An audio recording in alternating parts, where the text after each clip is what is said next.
Where do I even begin? Hello, everyone, and welcome back to Blues Focus TV for another positive episode. That's for sure. I'm not sure I've seen this much positivity around Blues for a long time, if ever.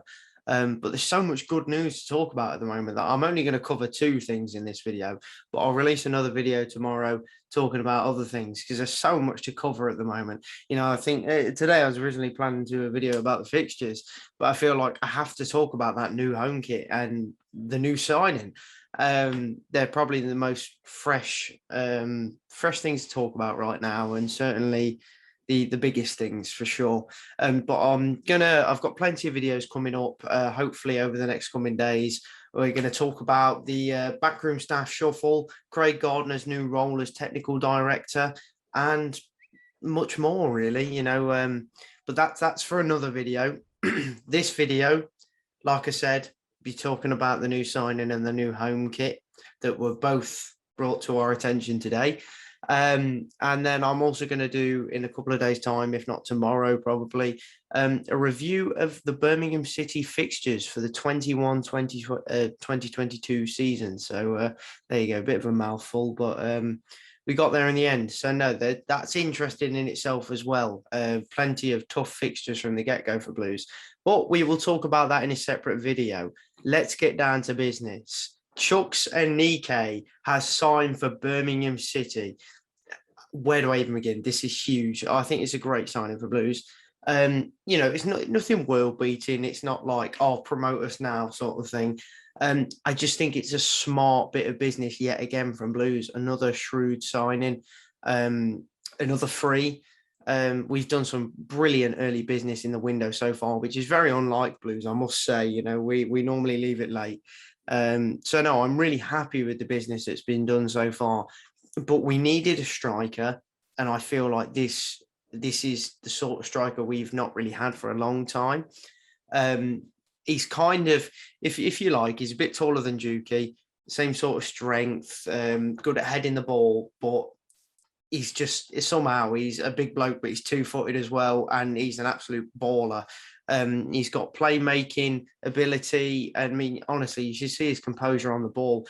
If you've seen anything of Aneke, then you'll know what I'm talking about. But particularly at MK Dons, he was just unstoppable. Now, obviously, he has played at championship level before for Charlton. However, that spell was kind of struck by injury. But last season had a great season in League One for Charlton.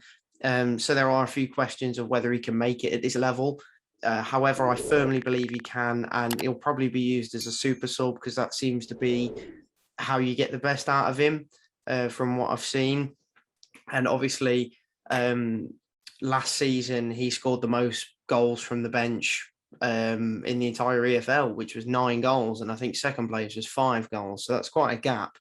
So he'll certainly have that super Kevin Phillips kind of super sub vibe to him if he's used that way, which I imagine he probably will be, to be honest. But seems to get on well with Lee Bowyer, rates him highly from his time at Charlton.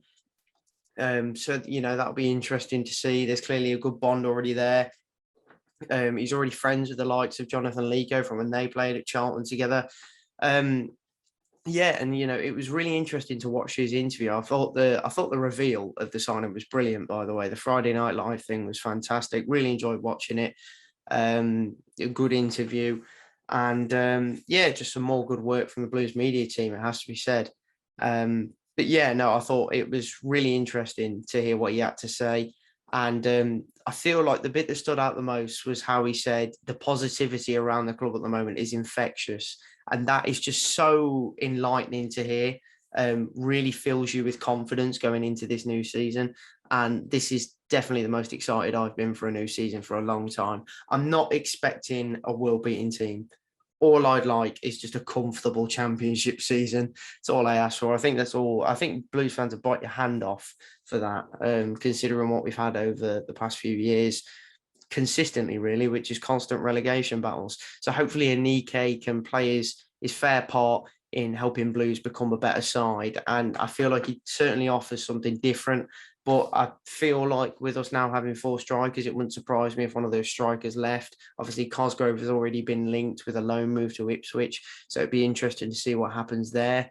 But yeah, no, I think this is another good bit of business from Blues. And, you know, his statistics last season were fantastic. You know, 10 goals, 10 assists, shows that he's not just a striker that's there to score goals. He's there to help the team. He's definitely a team player. And yeah, it's really, really exciting, really exciting. And I look forward to seeing what Chuck Aneke can do in a Birmingham City shirt. Speaking of Birmingham City shirts, that brings me on to my next topic, the new home kit. Wow.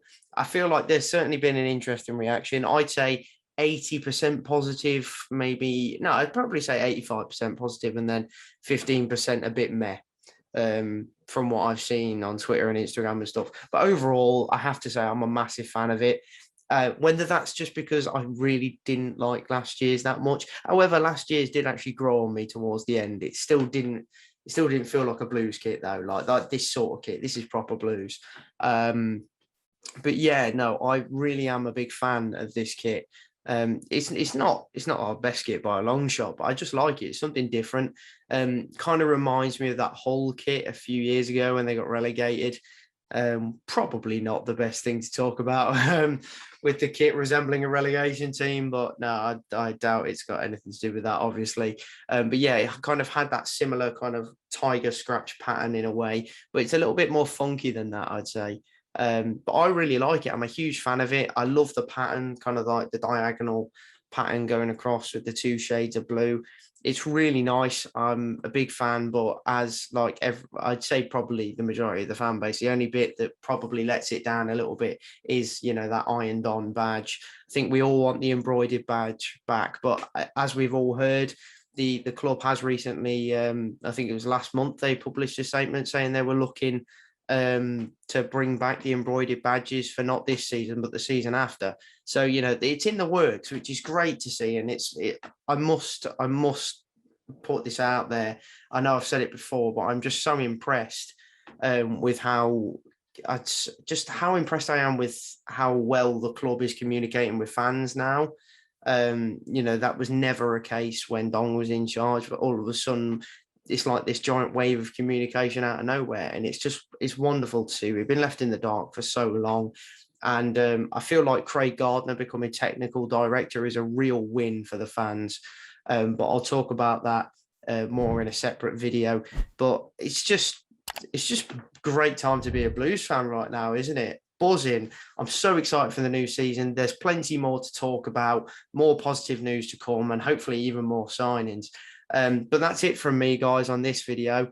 But I will be bringing you more content throughout the week from all the other positive news that I've got to cover on Blues this week. But I'm really excited to bring that to you. And yeah, it should be good. But thank you for joining me as always. If you've enjoyed the video, please drop a like.